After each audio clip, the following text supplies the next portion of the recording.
یہ تو خمینی صاحب نے کیا ہے، آیت اللہ خمینی صاحب نے،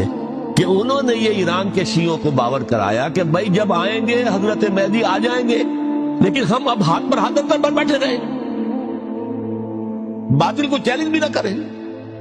ہمیں کچھ تو کرنا چاہیے، وہ ہاتھ پاؤں ہلانے چاہیے، اور کچھ نہیں تو مہدی کا راستہ جو ہے صاف کرنا چاہیے، تمہید کرنی چاہیے، ان کے راستہ ہموار کیا جائے۔ تو یہ ان کی بڑی عظمت ہے آیت اللہ خمینی صاحب کی، کہ اہل تشیع ایران کے جو ہے انہوں نے یہ بات منوا دی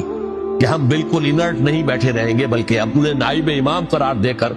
اور ولایت فقیہ کے فلسفے کے حوالے سے، یہ دو چیزیں ان کی جو ہے بنیادی فلسفے کی ہیں، وہ اس وقت میرا موضوع نہیں ہے۔ انہوں نے عوام کو ایسا کھڑا کیا ہے کہ 20,000 سے لے کر 30,000 کے درمیان انسانوں نے جانے دینا، عورتوں کے جلوس نکلے، کھیر خار بچہ گود میں ہے عورت کے، اور گولی کھا رہی ہے اور مر رہی ہے، گر رہی ہے۔